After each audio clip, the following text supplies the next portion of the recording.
E no estudo de hoje diz assim: os que têm a Deus e os que não têm. E o texto de 2 João 1:8-9 diz assim: olhai por vós mesmos, para que não percamos o que temos ganho, antes recebamos o que? O inteiro galardão.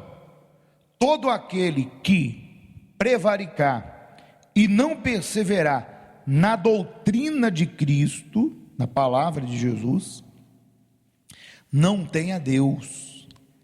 Quem perseverar na doutrina de Cristo, esse tem tanto ao Pai como ao Filho. Veja que quando fala a doutrina de Cristo, palavra de Jesus, Jesus disse que o fardo dele é suave e leve. Ou seja, não é um peso obedecer a palavra de Jesus. Não, jamais. Quando nós colocamos a nossa vida à disposição da palavra, nós estamos primeiro nos protegendo contra o nosso maior inimigo. Quem é? Quem é o nosso maior inimigo? Nós mesmos. Satanás? Satanás é um dos últimos inimigos. Ele pode se intitular o primeiro, por conta dele. Mas na nossa vida, o primeiro inimigo é o nosso ego, é o nosso eu. Porque tudo começa dentro da pessoa. Na escolha. Acabamos de ler que olhai por vós mesmos. Então, se eu penso assim, não vou servir Deus, isso para mim não dá, é muito difícil. E ao invés de atender a vontade de Jesus, o caminho de Jesus, tomar a cruz, negar a mim mesmo e segui-lo, vivendo na verdade, na justiça, na sinceridade, tudo que é bom, tudo que é puro, tudo que é agradável, tudo que é de boa fama, seja isso que ocupe a vossa mente. Mas eu não quero. Eu prefiro o ódio, a fofoca, a mentira, o adultério, a prostituição, a fornicação. Eu prefiro uma vida desregrada. Aí eu pergunto, precisa do diabo? Só minhas escolhas já vai me dar problemas. Porque dependendo das escolhas que eu fizer, nem precisa do diabo. Por quê? Porque as escolhas que eu vou fazer já vai me trazer uma grande dor de cabeça. Como, por exemplo, guardar mágoa, ódio. Olha só o que você está fazendo. Você está deixando de olhar para frente, de seguir tua vida, para viver olhando para onde? Para trás. Vivendo do passado, curtindo esse sentimento, culpando os outros, alegando que você não está bem por culpa de A, B ou C. Eu não venço por culpa de mim mesmo. Mas o diabo usou uma pessoa. Ele tem que fazer o trabalho dele, Você acha que aqui na terra você não vai ter lutas?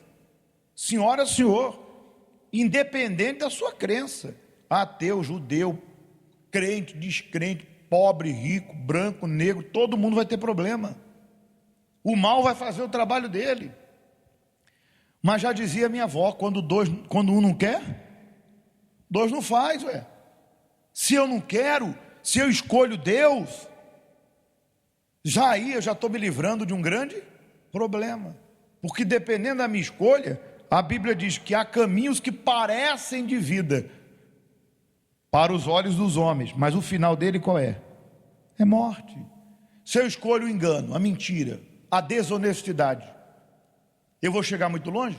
Eu não vou. Se eu escolho a mágoa, então, olhai por vós, significa que eu e você temos que cuidar de nós. Você chega aqui na igreja, recebe uma palavra, um conselho, uma mensagem. Deus está a falar consigo, através do profeta, do pastor, do obreiro, de quem está ali dando a palavra. Deus está falando, mas quem tem que obedecer é cada um. é quem está recebendo. E quando você sai da porta para fora, quem tem que cuidar de você é você mesmo. Deus cuida quando eu coloco a minha vida nas mãos dele. Eu faço a minha parte. Então, eu tenho que evitar as más companhias, eu tenho que guardar meu coração, eu tenho que lutar contra sentimentos maus, eu tenho que ser verdadeiro, eu tenho que suportar as tentações da carne, os desejos da carne desenfreados, desejos imundos da carne, eu tenho que guardar minha mente. É uma luta diária, mas quem ganha com isso? Eu. E quem tem que fazer isso? Eu. Quem tem que fazer as escolhas? Eu. Quem tem que tomar as decisões? Eu também.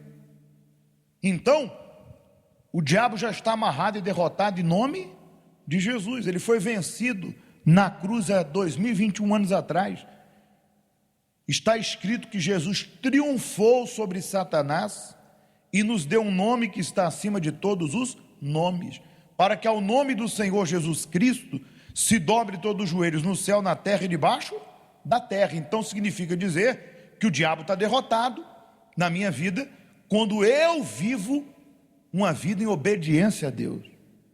Acabou. Eu não tenho que me preocupar com ele, eu não tenho que ter medo dele, eu não tenho que ter medo de bruxaria, eu não tenho que ter medo de ataques do inimigo, eu não tenho que ficar dentro da igreja com a paranoia, igual muitas pessoas que ainda não nasceram de Deus, que são paranoicas no sentido de não confiar em Deus.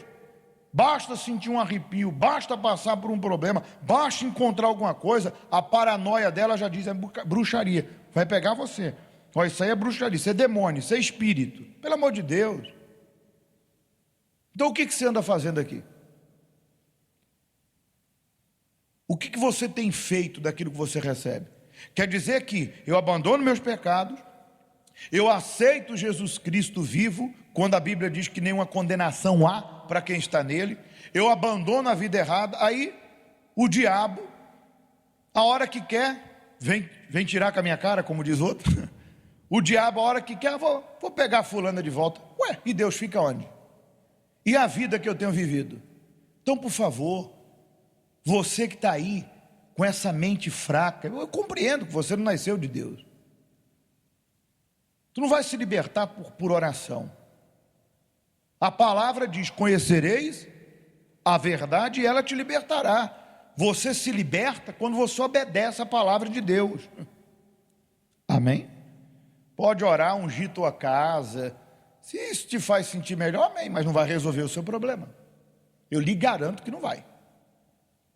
Mas se você pegar aquela palavra, Bíblia Sagrada, e começar a ler, principalmente os evangelhos da paz, colocar em prática, duvido que o diabo te vença.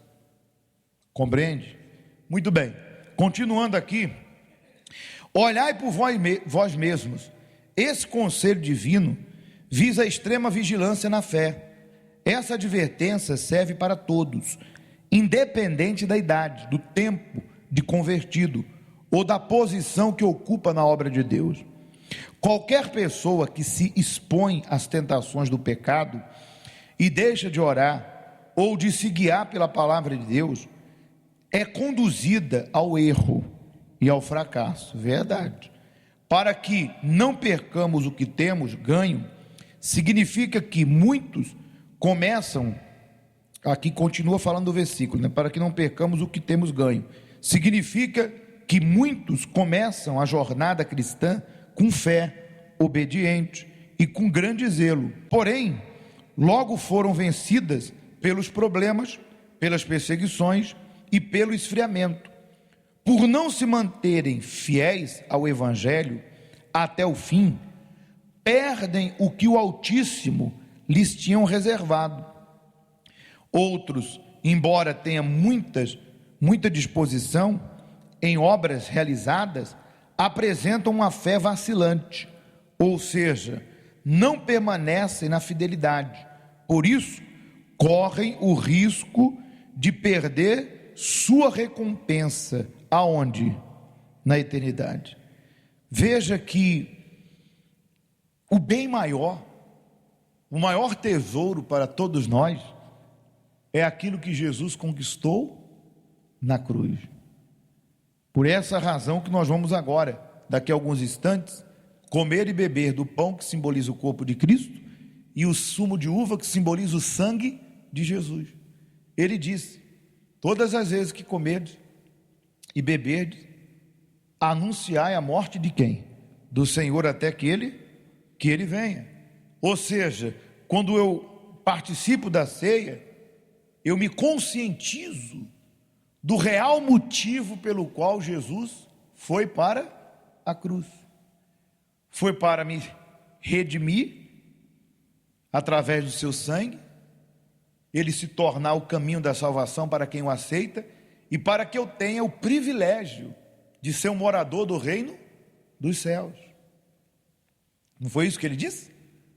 Ele disse para a irmã do morto Lázaro: aquele que crê em mim, ainda que morra, viverá. E ele não estava falando porque ia ressuscitar Lázaro, estava falando da vida eterna. Ainda que morra, viverá. Crer é obedecer, seguir. Então, diante do que nós acabamos de ler, fica claro que nós temos que ganhar aquilo pelo qual Deus nos chamou, para a vida eterna, e as outras coisas serão acrescentadas. Eu não posso me vender pelo pecado ou por alguma coisa. Eu tenho que colocar acima de tudo, acima de família, acima da obra de Deus, acima de tudo, porque nós acabamos de ler ali que não adianta fazer, eu tenho que ser. Lembra que Jesus falou para os 70 que voltaram felizes? Ó Senhor, os demônios nos submetem pelo teu nome. E Jesus, de uma certa forma, cortou o barato deles e disse: não se alegrem por isso, se alegrem sim pela salvação, porque o vosso nome está arrolado, né, nos céus. Então, significa dizer que Jesus quis falar o seguinte: olha, não se alegre por fazer, e sim por serem salvos. Então, acima da obra, acima de família, acima de tudo está a minha vida com Deus, e eu não posso me vender por absolutamente nada. Muito bem, quem persevera na doutrina de Cristo, na palavra de Jesus, esse tem tanto o Pai como o Filho. A perseverança na fé é o que garante a salvação. A perseverança exige fé, paciência, temor, confiança, obediência, determinação e coragem. Sem essas qualidades, é impossível ter o Pai, o Filho e o Espírito Santo. O mal trabalha para que a pessoa faça tudo ao contrário, que não persevere, e sim que desista facilmente, que tenha dúvidas, impaciência, falta de temor, desconfiança, desobediência, acomodação e desânimo. Cada pessoa decide a quem vai obedecer. Ou seja, são critérios necessários para tudo na vida. Para tudo. Porque de repente a pessoa lê uma lista como essa e diz assim: meu Deus, eu tenho que fazer tudo isso para ir para o céu. Não, você tem que fazer tudo isso para ser feliz, independente de ser para Deus. Ser casado, se você não tiver paciência, perseverança, respeito com o teu cônjuge, você acha que o teu casamento vai para onde? Você tem filhos, você não tem paciência com seus filhos, você não orienta eles, não cuida deles, não tem tempo para eles, você acha que teus filhos vão crescer de que forma? Você trabalha e você não tem paciência, não dá o teu melhor, não é pontual, não é verdadeiro, você acha que você vai ser promovido ou vai continuar lá? Então às vezes a pessoa pensa assim: ah não, Deus está pedindo demais. Não, isso é a lei da vida, é dando que se recebe, plantando que se colhe. E de quem é a decisão? é nossa. Por isso que agora nós vamos buscar em Deus o mais precioso. Vamos pedir ao Espírito Santo que nos ajude a nos manter nessa palavra. Você que reconhece que não está na palavra, você vai confessar os teus pecados, vai pedir perdão e vai abandoná-los. Você que já está na palavra vai pedir a Deus força para continuar. Você que esfriou, precisa voltar ao primeiro amor, vai voltar à prática das primeiras obras hoje, confessando, reconhecendo e pedindo a Deus que te ajude. Amém?